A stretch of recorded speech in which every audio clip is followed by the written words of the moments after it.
Welcome to Women Mastering Midlife, where we dive deep into the rich complexities of womanhood in our middle years. I'm your host, Victoria Byrd, a pharmacist, certified women's health coach, and your guide on this transformative journey. Whether you're navigating perimenopause, thriving in menopause, or mastering midlife's many transitions, this is your weekly dose of expert guidance, compassionate support, and a judgment-free space to explore it all. Here, we're empowering women to master midlife on their terms, reclaiming our health, our happiness, and our power. Together, we'll rewrite the narrative around this remarkable stage of life, from something to dread into a beautiful, bold transition. I'm so glad you're here.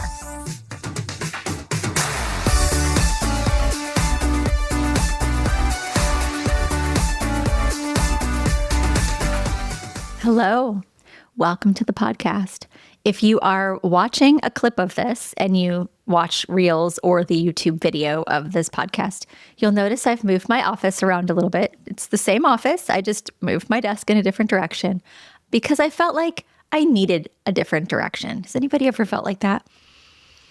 For the last, few months on this podcast, I have had brilliant guests. I've had amazing conversations, and I feel, sometimes selfish and spoiled that I get to have these types of talks with people. Send me their books. We have great dialogue. I get to connect with them and hopefully maintain relationships with a lot of them. And it's broadened my world outside of my little acre that I live on the end of a tip of a point in the South Sound. This work can feel kind of isolating when you're at home and you're in the middle of nowhere. And so it has been a delight and a treasure. And I love every single one of those conversations.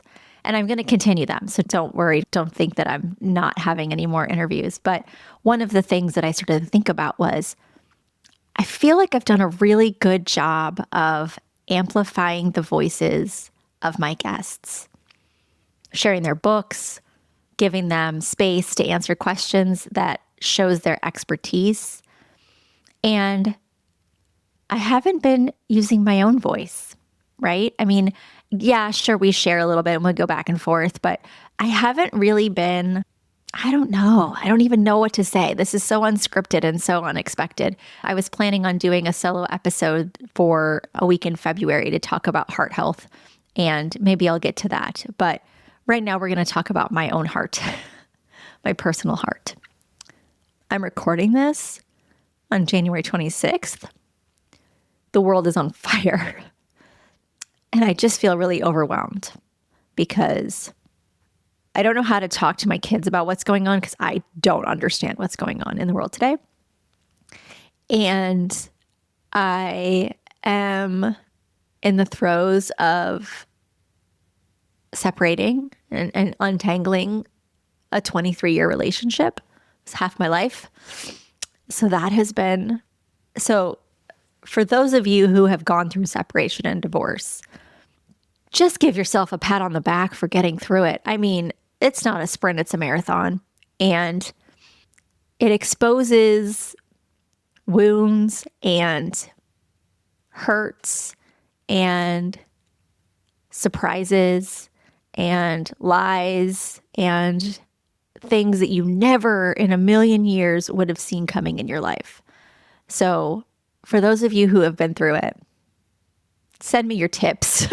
Like, what did you do? Because I feel like there are days when I am energetic and creative and I'm ready with a gusto to face this midlife world. And then there are days when I have to be the emotional bearer of what my kids are going through, or it was a rough day in court. And it feels like it can knock the wind out of you. So I'm trying not to let it knock the wind out of me too often. I feel like I'm balancing a full-time job of dates for deadlines and documentation and all the things that you don't really think you need to keep track of until something like this happens. When I'm on the other side of it, maybe we'll talk. But for now, it's just a big, 50-pound anvil on my head most nights, most days. But I'm not going to let it stop me. I'm using this time as an opportunity to really get to understand what I want the next half of my life to look like. I mean, I am literally in midlife and I get to decide what the next 45 years looks like. And there's a lot that I will want to continue. And there are some parts that are chapters I am very, very happy to be closing. And there are some things that I have done as a midlife health coach and shared as a midlife health coach that I don't think I'm going to do anymore. I think I tried to be the jack of all trades, pharmacist, health coach, integrative wellness speaker, and I have all of this knowledge. I have spent years understanding menopause. I am right now in the middle of the Integrative Women's Health Institute Confidence in Complexity Perimenopause and Menopause Education course, where we are learning about the fact that, guess what? Menopause isn't the only problem a lot of women have. You're dealing with a history of PCOS, endometriosis. You have other underlying diseases. You have autoimmune issues, and you're balancing a life. And I don't think I really truly understood what balancing a life felt like until this year.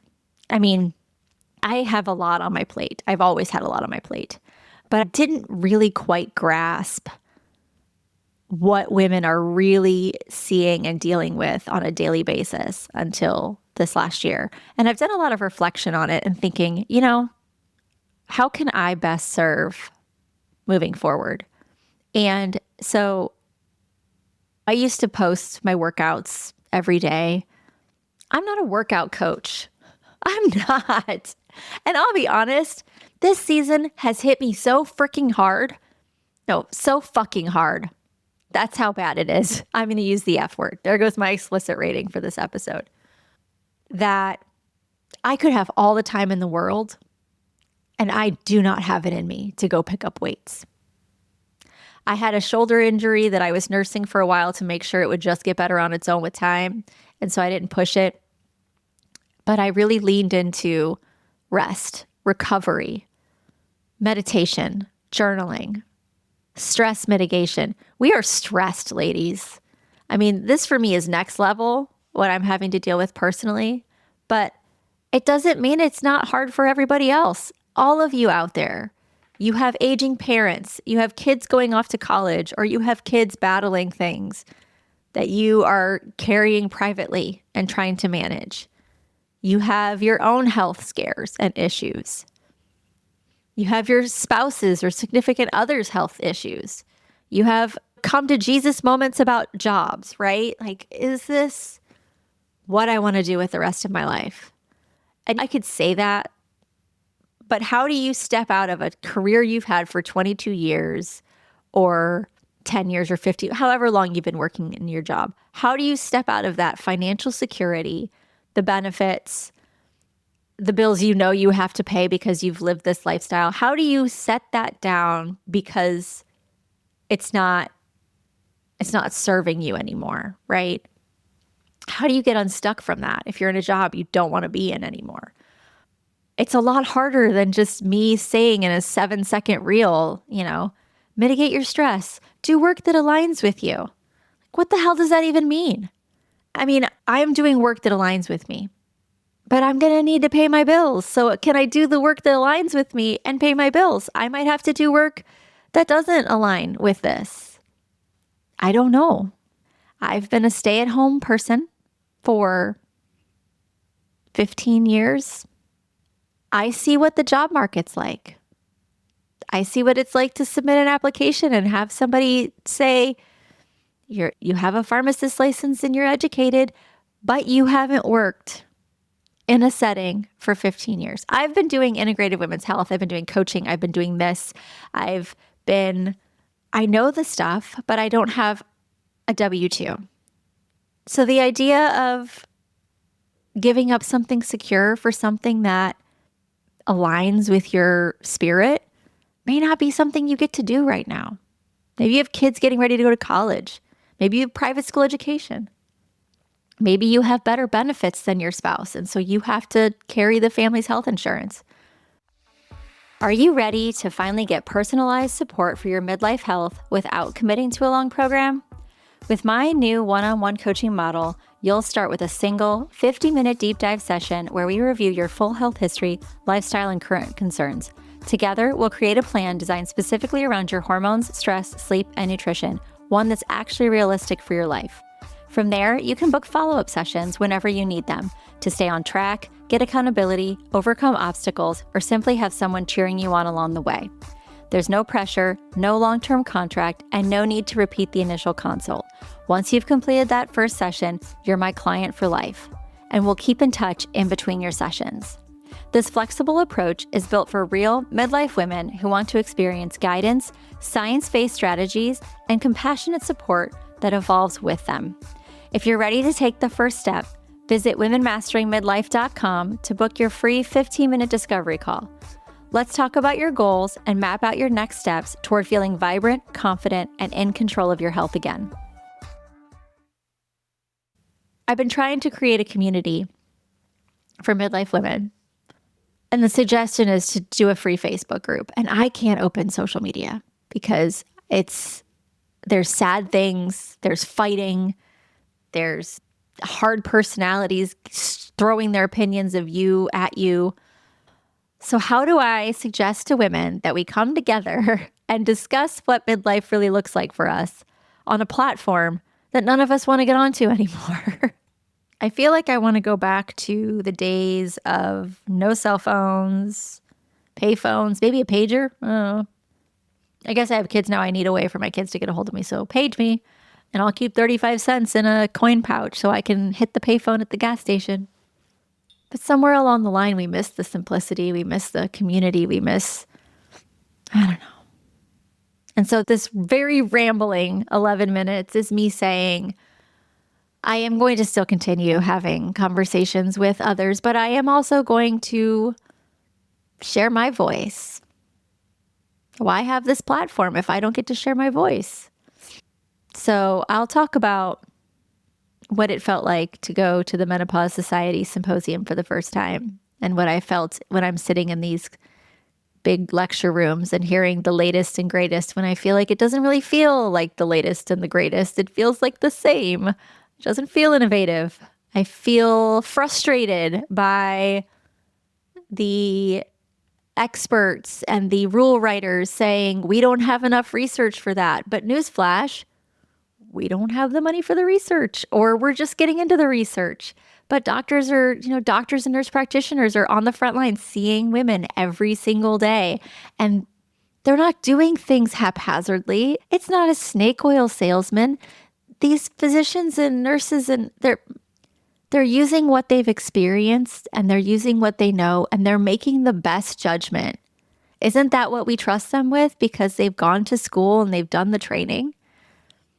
And they're watching and they're reassessing and they know the risks and they're sharing the risks with their patients.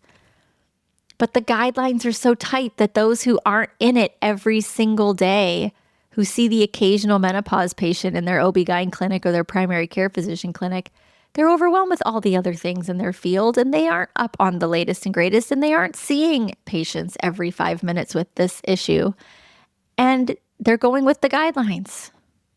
I'm frustrated with the influencer space and I don't know how to be in it. I don't know how to share a product that I love. I tend to share products that I've tried and I bought or I ordered or I asked for them to send it to me because I'm interested in their company. And it's something that I use or I've suggested use and had good results. But I still feel like if I go on Instagram and I say, try this supplement, the pharmacist in me is like, don't be dispensing or consulting. Don't be prescribing. Don't be diagnosing.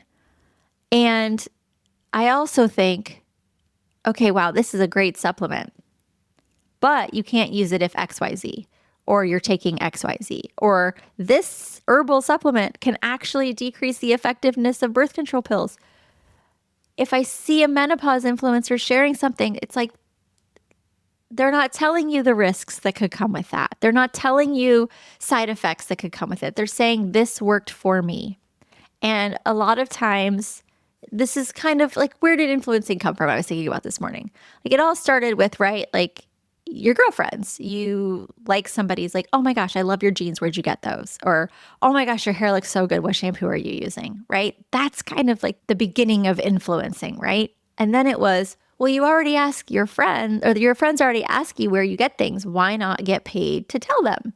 And now it's become this big thing. And so I feel at a crossroads of what I want to do with that. And there are doctors that I feel like, and specialists that I feel like they started because they wanted to advocate, they wanted to educate, they wanted to make us all aware of what's available. And then it became about buying things. And where is the rub when healthcare practitioners become brands?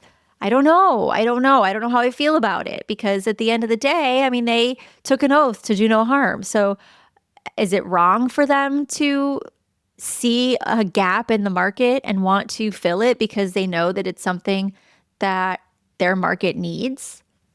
I don't know. But I don't feel right in it. If somebody came to me and said, I'll help you create your own supplement line, and I'll help you create your own peptide line. We can do a line of clothes and water bottles and weighted vests and all the things. I don't know how I would feel about it. I can't sit here and judge somebody else for making that choice, but I don't know if I feel good doing it myself. So here we are, right? Here we are. So hopefully, if I do solo episodes, they're not all going to be these crazy rambling rants, but I feel like that's kind of where my life is right now. I feel like it's all over the place. I'm running a girl to school in the morning, and then I'm coming home and getting ready for a podcast, and I'm listening to a lecture and trying to fit in a workout, but I'm not motivated to work out right now.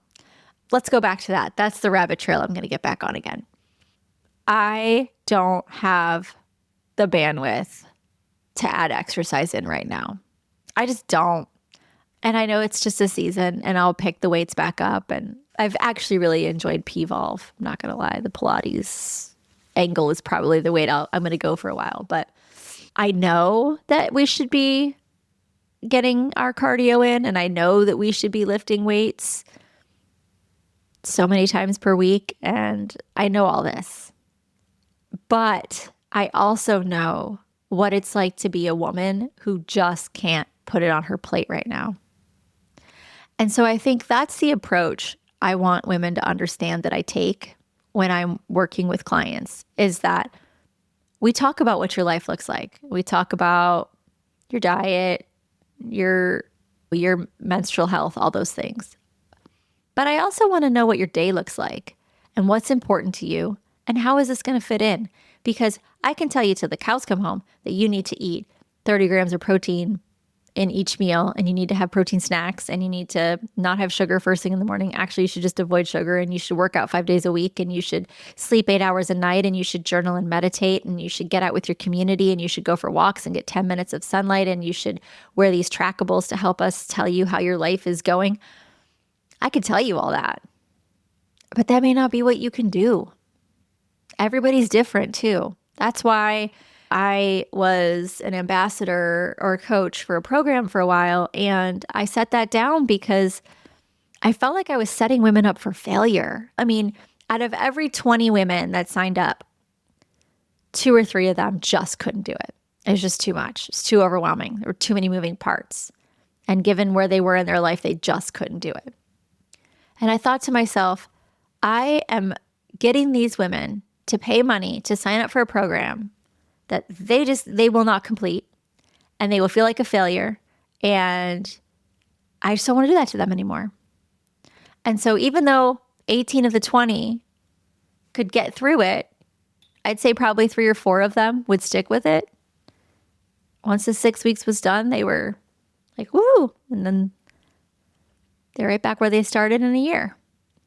So I want to work with women to help them see what's available, see what aligns with them, and help them get there.